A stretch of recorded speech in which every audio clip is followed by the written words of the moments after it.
It's time for the best coverage of the top stories in sports. The Sports Wrap with Jason Page starts now. Indeed, and great to have you with us on this Friday edition of the show. Thank you, Chad Erickson. We got a lot to do over the next 60 minutes. Fridays are always busy with Tino Pattigno because it's a NASCAR Friday in Phoenix. Tino was sick. He had some food poisoning. Hopefully he's recovered a bit. Some sort of stomach bug. He was already supposed to be out here in Vegas with us.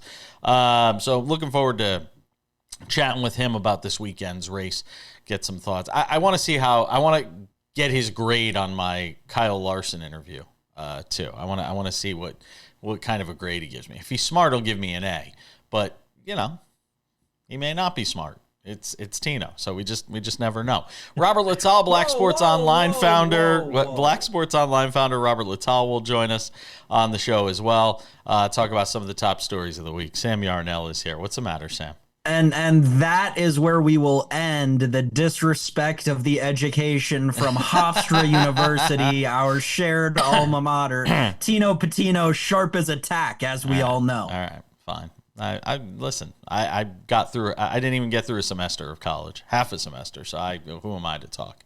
I always say I have a lot of respect for people who do things I can't do, and going to college for 4 years was one of those. Lakers and Knicks played a beauty last night. I didn't turn it on until the second half because I was busy watching other things that I shouldn't have been watching. No, it's not. It's not like that. It's not like that. Not that sort of stuff.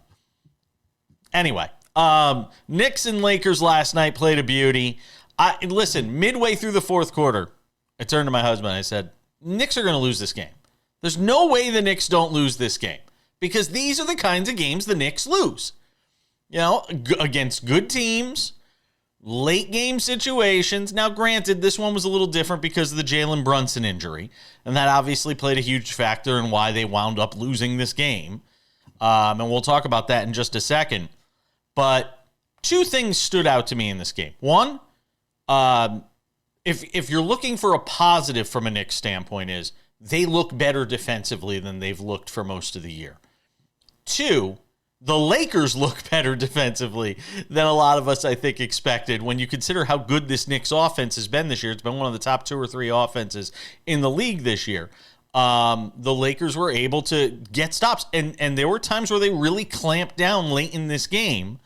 And look, between Luka and LeBron and the other guys on that roster, they're going to get open looks, and they're going to be very difficult to beat in close games late with that duo and the guys surrounding them. It's another win for the Lakers, 8 in a row, Sam.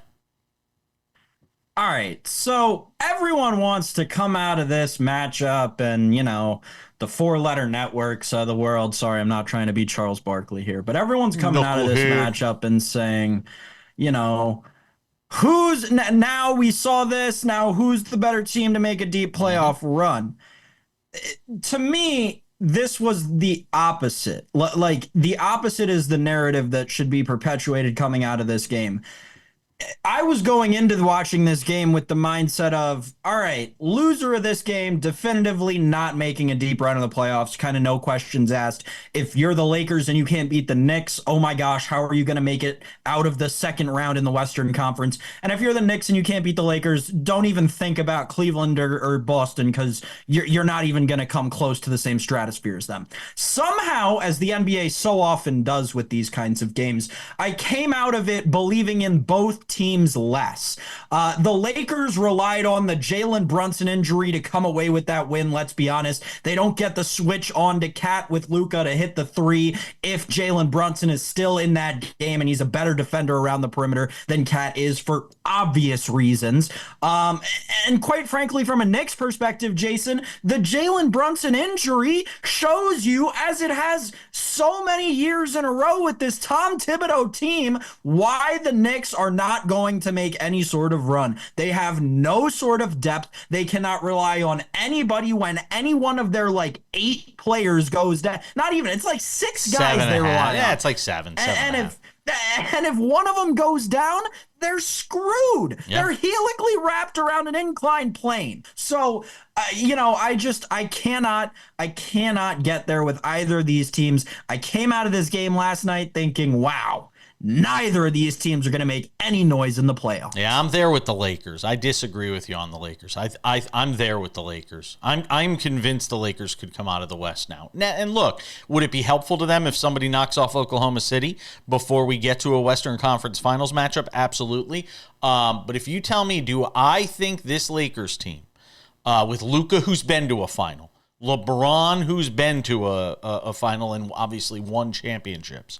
If you take that group and put it up against a Thunder team that is still yet to get over the hump, do I think this Lakers team could somehow figure out a way to scrap through and win, a 6 or 7 game series? I do. On the Knicks, the Brunson injury it's catastrophic for this team. If he is done for the season. Now, the early indications seem to be that it's just a sprain, and it was ugly, and that thing turned in a bad way, and we're looking at the replay of it now. But you're talking about, if it's 2, 3, 4, even 4 weeks, if you have him back for the postseason, and then he'll be actually arrested, Jalen Brunson, for the postseason, because he's not going to be playing, 40 minutes a night.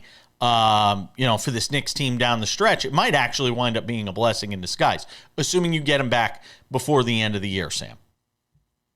Listen, I get it.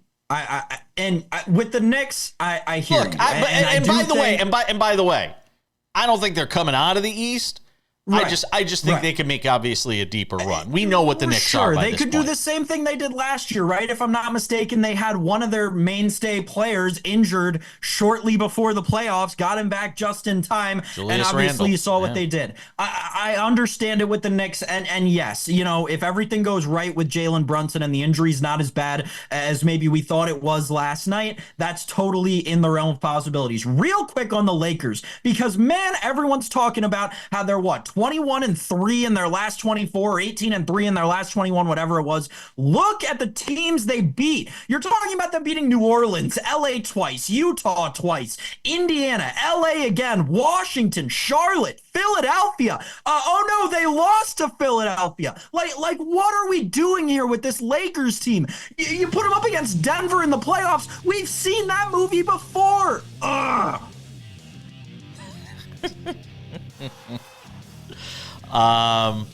This is a different team than the one that's played Denver the last couple of years, though. I think we'd have to agree with that. And home court could mean a lot in that series, considering it's Denver. We're coming back. Coming up in 10 minutes, our friend Robert Littal, Black Sports Online founder. Get some thoughts with him on some of the top stories of the week. Also, the Stephen A. Smith, LeBron James kerfuffle from Thursday night. I want to see what he has to say about that. Stephen A's new contract as well. Shedeur Sanders, Anthony Edwards, a whole bunch of stuff to get to with our friend from Black Sports Online. Coming up later in the show, our man, Tino Pattigno, to talk some NASCAR and stomach viruses, apparently. Sammy Arnell is here. More NFL offseason news, cuts, trades, all that good stuff, and people wanting trades. And boy, I don't know if I was expecting this one. Trey Hendrickson wanting out when it comes to the Cincinnati Bengals. And, at a time where it seemed like maybe the Bengals could hold this thing together for at least one more year. T. Higgins, Jamar Chase, Joe Burrow. We know what Hendrickson obviously means to that defense that struggled for so much of last season, and the D coordinator paid the ultimate price for that. What was your reaction when you heard that Trey Hendrickson wanted out? Well, my reaction was this incredibly deep defensive line class that we talked about just yesterday on this very show just got a whole lot deeper than it already was. Yeah. Listen, obviously the situation's a little bit different around Hendrickson. It's more like the Myles Garrett one where you got to trade for him rather than him being just a guy off the street you can bring in and sign. Obviously, the Bengals are doing this so that they can pay offensive players. But my question is this around Cincinnati? You've become a ticking time bomb, realistically, because now not only have you franchise tagged T. Higgins, right, which is an incredibly expensive deal, right, and counts for a lot against your cap. You've let your defensive captain and probably best player on the defensive side of the ball go. You're letting him seek a trade.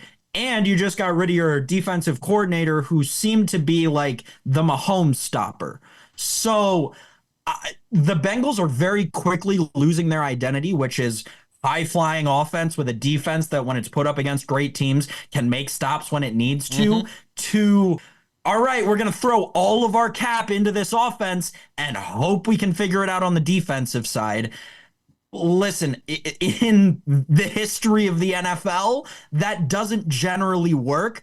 I'm interested to see if a guy with a Hall of Fame trajectory in Joe Burrow can change that narrative, but I don't know if I'm confident enough to say that he can right now. If we argued yesterday, at least I argued yesterday on the show, that the asking price for Myles Garrett starts at 2 number ones. What is the asking price going to be for Trey Hendrickson?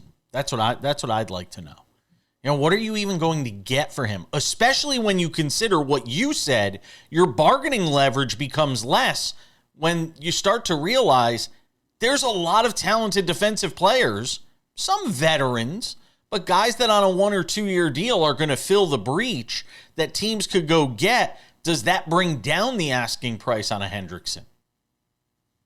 It's a tough question. Obviously, only time will tell. Yeah. Theoretically, right?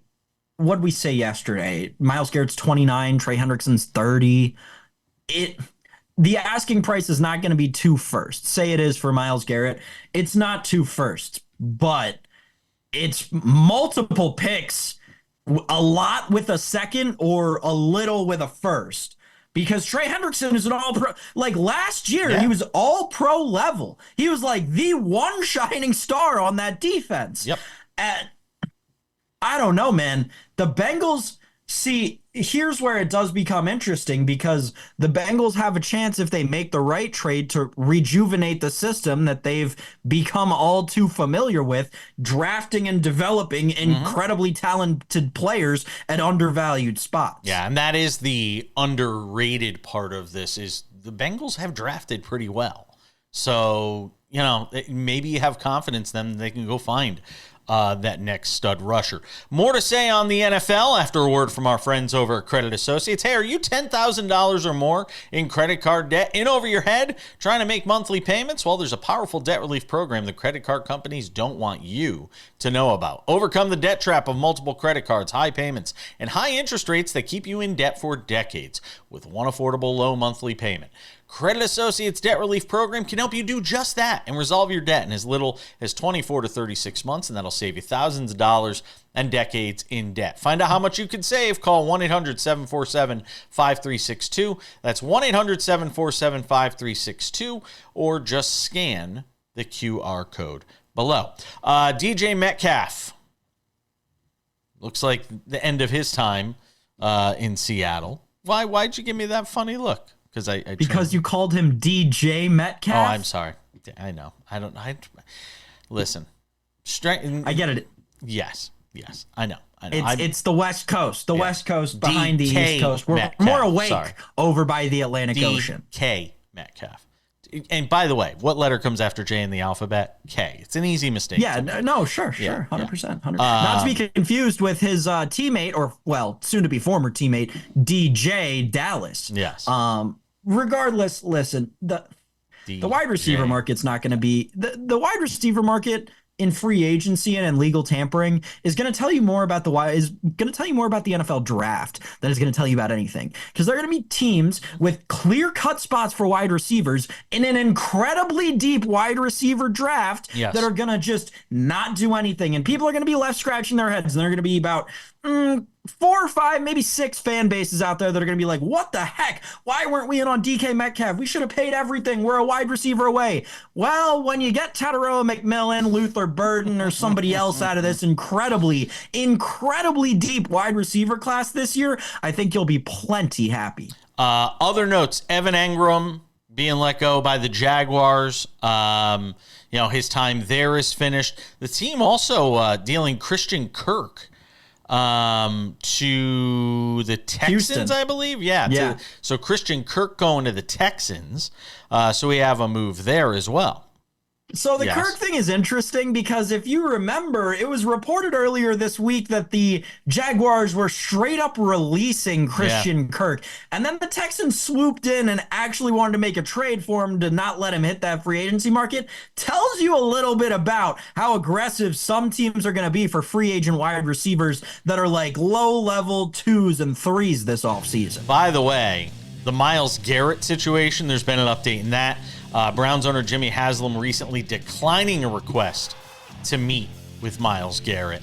So things continuing to become more and more acrimonious, I guess you could say. A lot of acrimony there between those two sides. Not a surprise. Guy wants to leave.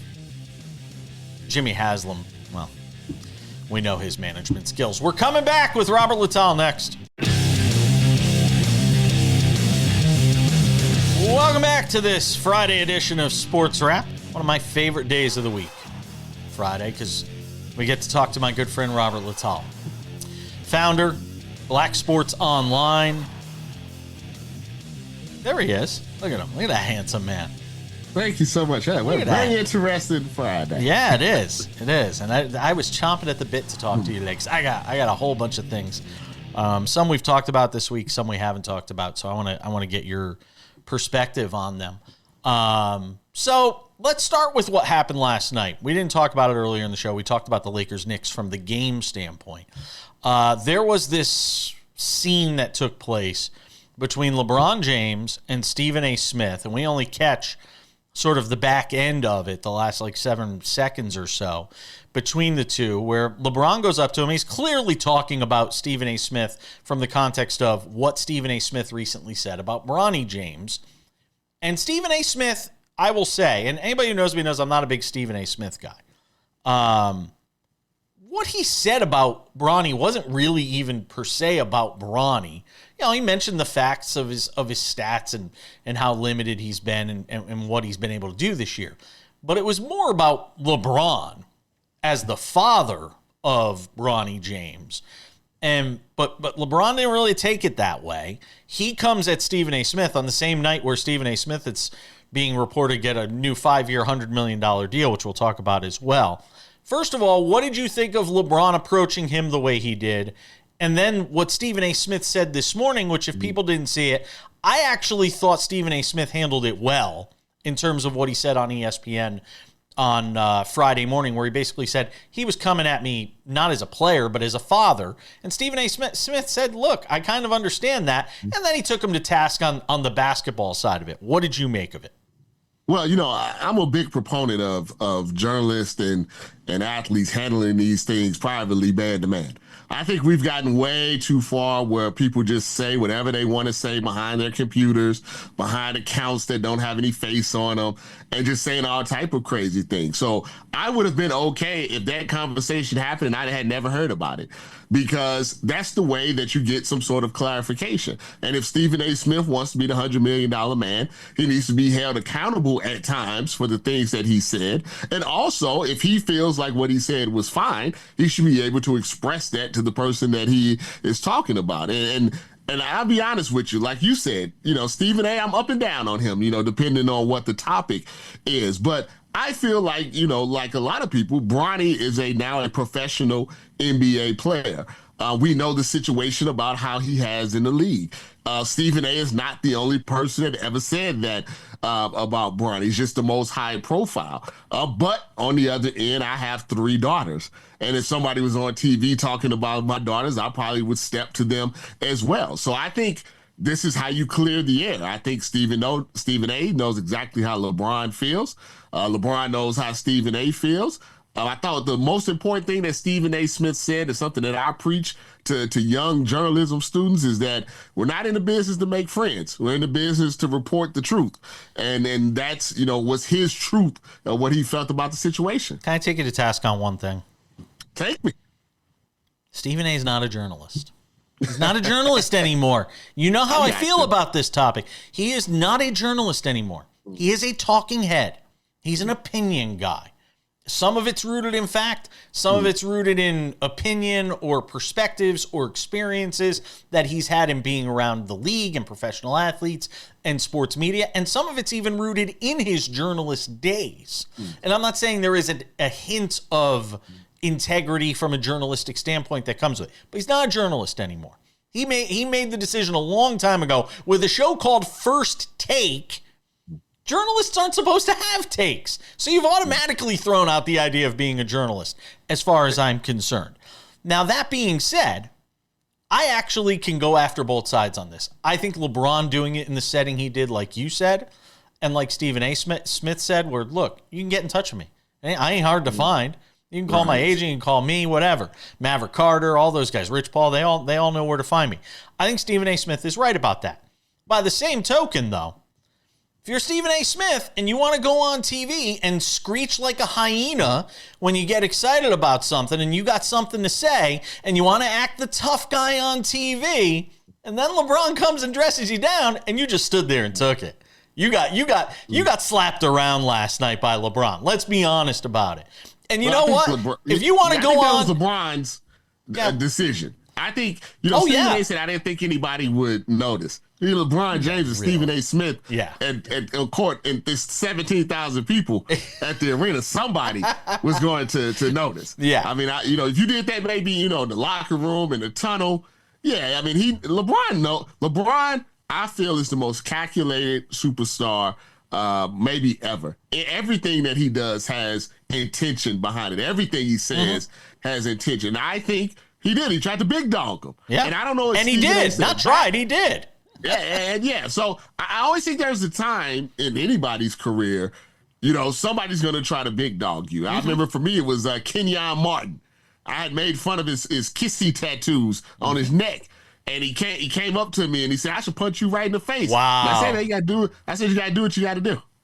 You got to, and he looked at me for a second and he said, okay, all right. I just wanted to see what, how were you going to stand behind, or were you going to kiss my, you know what? Yeah. And Stephen A. seemed a little humble. Yeah. On TV today. He Let's did. just be honest. He did. He kind of stepped back. So real quick in the final 90 seconds of this segment, Stephen A. reportedly getting the 5-year, $100 million deal. Look, I mean, to me, when ESPN does these things like they did with Pat McAfee and now like they're doing with Stephen A. Smith, it tells me they just want loud, boisterous, opinionated people, whether it's smart opinions, dumb opinions, opinions are opinions. It just tells me that that's where they're putting their money in the future as we go forward. I would tell a kid not even to go to journalism school. I just make a podcast, be a streamer. I mean, it's more likely that, right. And no, this is no shot to Kai Cien. It's more likely you're able to get on a ESPN, a FS1 if you're a rapper, a streamer, some sort of influencer, than if you went to Northwestern for 4 years and had a 5.0, GPA. And that's disappointing to me because I'm rooted in, college and obviously things like that.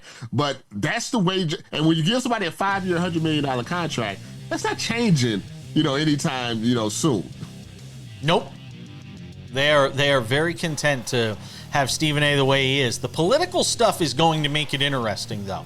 How that potentially impacts his popularity and people wanting to watch him talk about sports when they start to find out about his political takes going on the air with Candace Owens being one of the latest ones is very interesting. We got more with Robert coming up.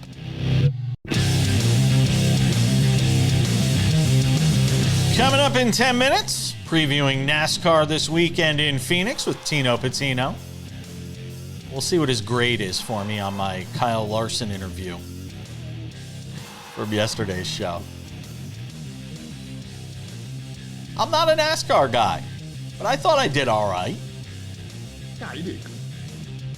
No, I thought I did okay. I mean, I'm not a NASCAR. Have you talked to many NASCAR guys in your life, Robert? Oh yeah, I like NASCAR. But I mean, like drivers. Drivers? Yeah.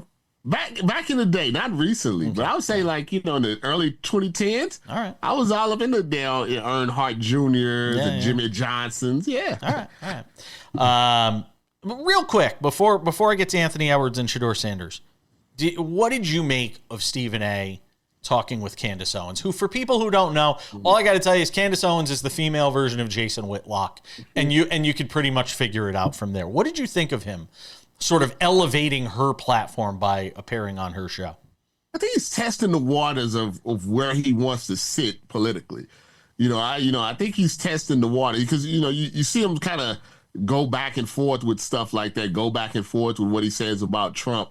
I think when he's looking at the metrics, I think he's looking at the numbers. What happens when I go on Fox News? What happens when I talk to Candace Owens as opposed to when I, speak about Democrats or whatever it may be?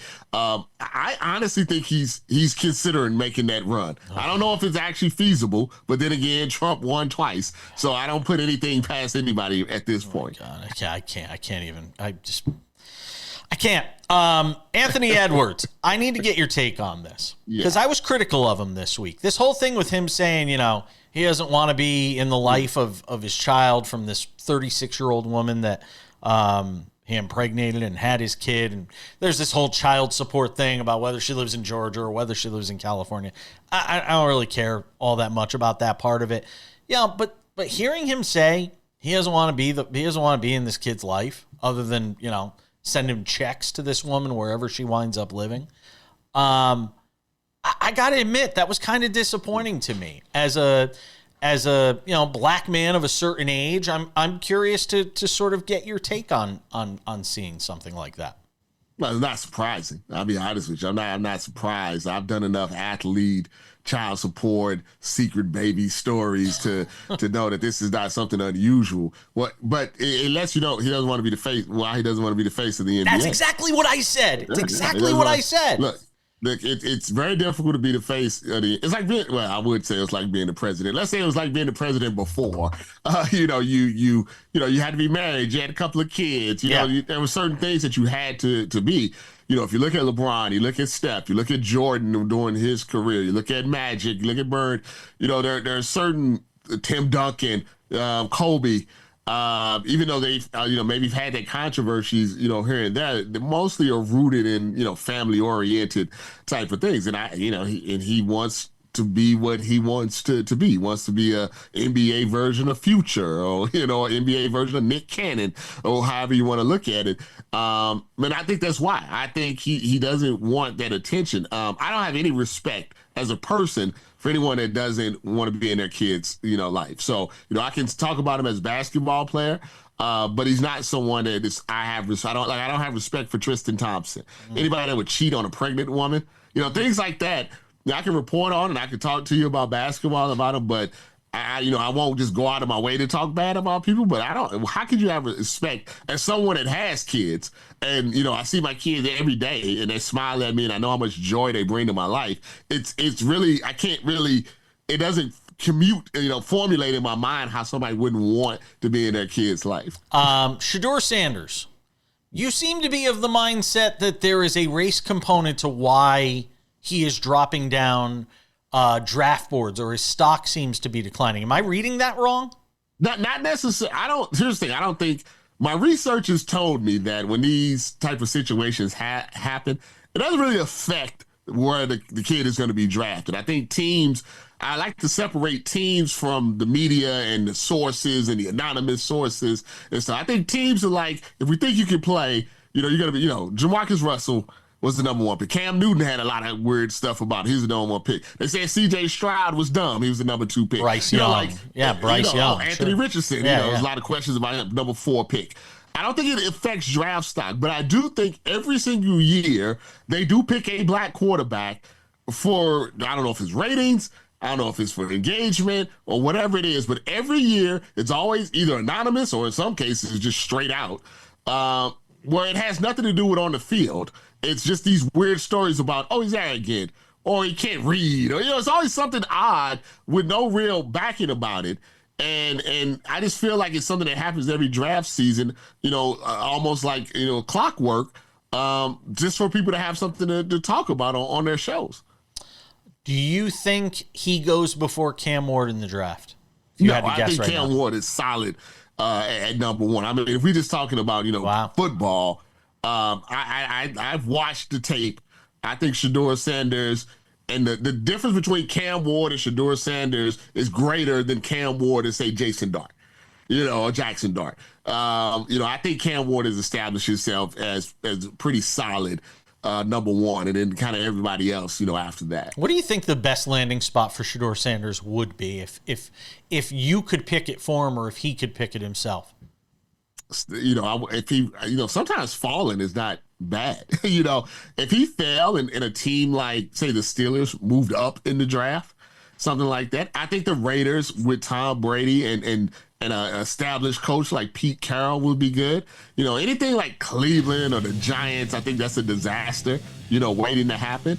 So sometimes falling is not the worst thing. Ask Aaron Rodgers, ask Lamar Jackson. If Lamar Jackson was drafted by the Cleveland Browns, he wouldn't have 2 MVPs, and maybe should have had a third, but he wouldn't be the same if that happened. Robert Littal, Black Sports Online. Follow him on X as well. He does great work there too. Thank you, my friend. All right, brother. Have a good one.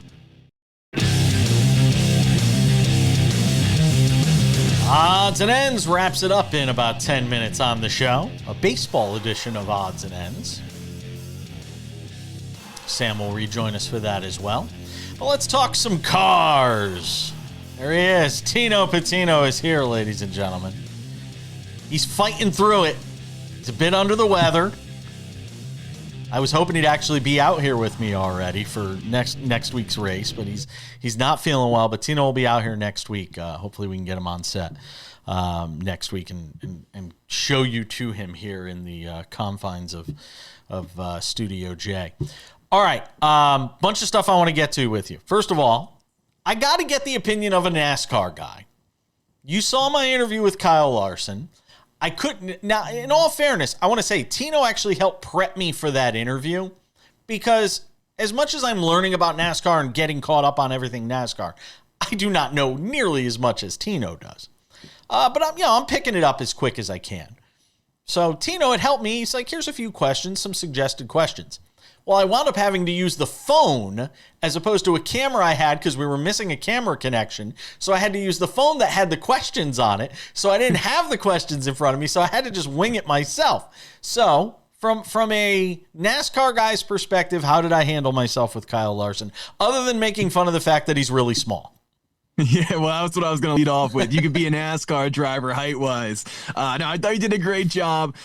And you're putting him in a tough spot, right? That's one of the best drivers in the world. Seeing him face-to-face like that, having, a couple miscues go not your way there with the phone and everything like that and the camera. I think you adapted and overcame and ultimately locked in a good one with Kyle Larson, who's one of the best in the biz. So you can consider yourself one of the best in the biz as well. Oh, look at that. See? That's a kid with a future right there. His chances this week. What do you make of his chances in Phoenix this week? I know he's one of the top guys out there. If you look at the odds for the race, what do you think as far as Kyle Larson and what you've seen from him the first few races this season?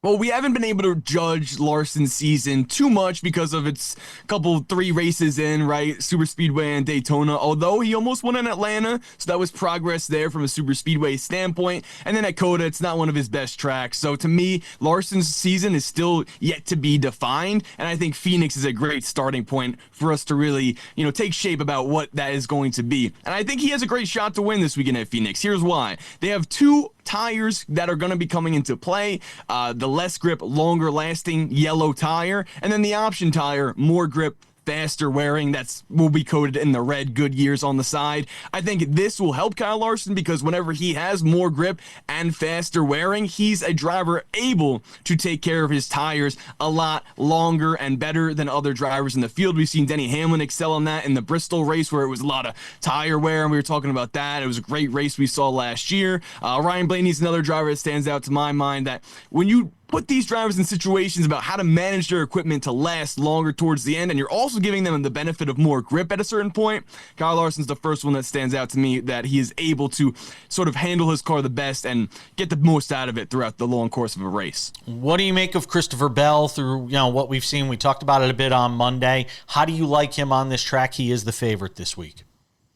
As he should be. He won this race last year. I think he can have 5 wins straight. Winning Atlanta, Coda, and here's why. Okay, so he won this race last year at Phoenix. Then we go to Vegas, where he could have won before. He finished second there a couple races before the last race we were there as well. We go to more tracks, Homestead, Miami. He's won there before, and I think it's just all accumulating for a great run for Christopher Bell. Do I think he's gonna get 5 in a row? No, but hey, the first time a driver's won back-to-back races since 2023, Christopher Bell did that with Atlanta and Coda. We saw how close Kyle Busch was last week. How do you feel about him a little bit further down the trough here at 25-1?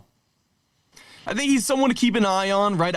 I'd like to see a strong qualifying performance. One thing we do have to note, though, with that, and I'm glad you brought him up, was, hey, last time we saw this option tire really come into play was Richmond, and Austin Dillon, his teammate, that was the whole controversy when he took out Logano and Hamlin. But had it not been for that, the car would have just straight up won the race. So maybe the option tire had something to, say in that factor there with Austin Dillon. I'm not too entirely sure about that, but if that had any indication, maybe Kyle Busch will have a stronger, result in this one. I'd wait off until betting on him outright again until his home track in Vegas next week. I could see him winning there. What are some of the other bets you like for this weekend?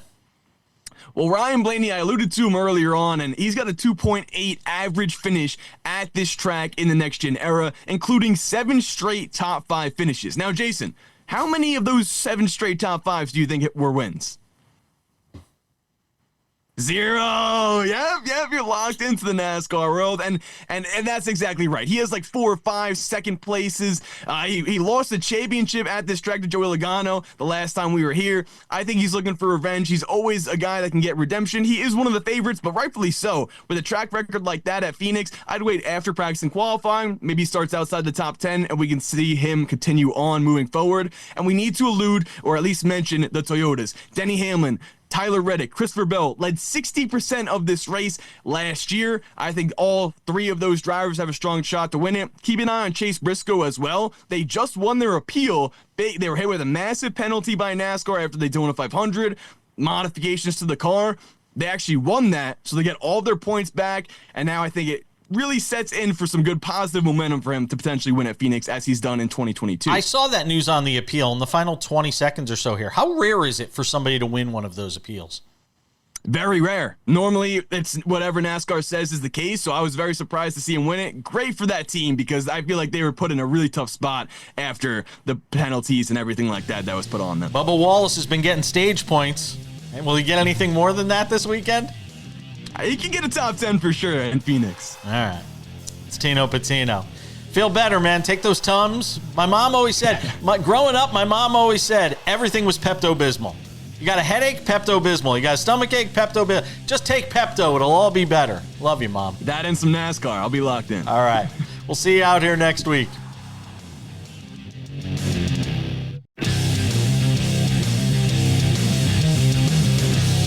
All right, just about time to put the wraps on this baby for a Friday. Don't forget, Sports Wrap Weekends, available on many of these same affiliates. If not, check your local listings for time and schedule. It's the best of everything we talked about during the week. You'll see my conversation with Kyle Larson, NASCAR great, on this weekend show. Who knows what else you'll see? You'll have to tune in and find out.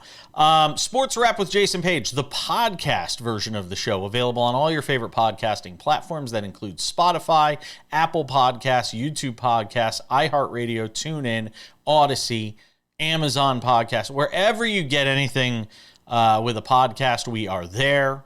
Also on YouTube, you can watch the show, as well as over on Spotify. You can watch the show. All right, without any further delay, time for some odds and ends, presented by our friends at Credit Associates. What a game last night between the Knicks and the Lakers. Ultimately, the Lakers come out on top thanks to LeBron and Luka. The late game heroics from the two of them blocking the Knicks. from a victory on the road against a good Western Conference team. And if your credit card debt has been blocking your financial freedom, it's time to break through. Credit Associates can help you slam down your debt for up to half of what you owe. Do you have more than $10,000 in credit card debt?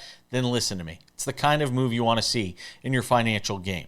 Talk to our friends at Credit Associates. Don't wait another quarter. Call 1-800-747-5362 today. See how much you can save. Credit Associates, when it's time to make a play, just like Luka and LeBron, they've got your back. To see if you qualify for debt relief, call 1-800-747-5362 or just visit creditassociates.com. Even better, just scan the QR code below. Odds and ends in Major League Baseball, Sam Yarnell. Vlad Guerrero reportedly is not going to stay in Toronto unless something changes because he wanted a 15-year, $600 million contract. He wanted $40 million a year from the Toronto Blue Jays, which would take him to his age 40 season. And I know these deals never are good on the back end. We've seen it time and time again. But man, I'm sorry. If I'm the Blue Jays, I'm not giving him that money. Well, so the dynamic around the Vladdy contract is very interesting, right? He's now saying the final offer was 14 years and less than $600 million. Yeah. Okay, great. If you really want to stay and be remembered as one of the all-time great Blue Jays, if that's your priority, come on, get it done. Yeah, but that isn't like who does that these days. Nobody. Get it from the not wanting to do that in today's day and age of baseball. Here's the thing. This is just another example of the Blue Jays dropping the ball. You've got a top 3 at worst first baseman in the American League, and you're just going to let him walk out the door? I mean... No, they're not. They're going to trade him. Are they? Yeah, I think they're going to trade him. I would bet you dollars to donuts that they're going to do what the Angels did with Ohtani. No. Think that they have a chance at the playoffs late in the season, not realizing that they're in one of the best divisions in baseball at that time, and somehow end up missing the playoffs and missing out on Vladdy. My point is this. They should have never, ever, ever let it get this far. They should have bought out multiple years of arbitration and signed him to a $450 million contract over 13 years 2 years ago, buying out the last 2 years of arbitration and having 10 years after that. I don't disagree with that. The Jose Ramirez deal is what comes to mind for me in Cleveland. Yeah, Jose Ramirez in Cleveland, Wander Franco before he imploded in Tampa Bay. I mean, Ronald Acuna Jr. It's the Alex Anthopoulos special. Yep. I don't disagree with that, but I got to be honest. I'm not giving him 15 years and $600 million. I'm not. To not buy out any arbitration years, I understand it. I feel like buying out arbitration years, especially in today's day and age of having extremely young baseball players as cornerstone pieces, buying out arbitration years has become severely undervalued in the community. And now a new segment on Sports Wrap. We present to you Juan Soto, great moments in defensive play. Oh yeah, give me some Juan Soto. There we go. Against the Astros. There it is. Big play. Soto, go back. Oh. Everybody forgets how mediocre at best Juan Soto is defensively. Oh, but you're about to find out at Citi Field this year, Mets fans. Just saying. All right. This is the most Yankees thing we've ever done on the show. The most Yankees we're gonna have fans. so much fun. This is watching Juan Soto. Folks out there, let me just remind you that whenever you hear Yankee fans talking about how bad Juan Soto is defensively, spoiler alert, he's about average. They're just doing it to cope with the fact that one, he didn't accept their offer. And 2, Aaron Judge dropped that ball in the 5th inning of the World Series.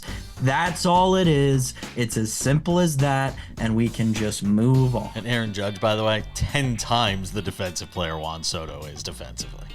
Gold Glove winner, by the way. The Oakland A's, soon to be the Las Vegas A's, the Purgatory. Let's call them the Purgatory A's for now. Unveiled their new stadium in Las Vegas yesterday, right down the street from us, the Stadium Authority putting it out there. It is a gorgeous stadium. It should be ready for the 2028 season. It almost makes me want to stay in Las Vegas long term because I have not decided if I'm going to do so yet. And on the same day that they upset their loyal fan base, they rewarded them by signing Lawrence Butler to a 7-year extension. So at least they did one thing right yesterday. It's going to do it for us. Thank you, Sam Yarnell. It's been fun having you here a few days this week.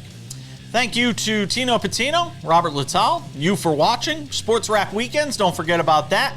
Otherwise, we'll see you back here on Monday. Have a great weekend.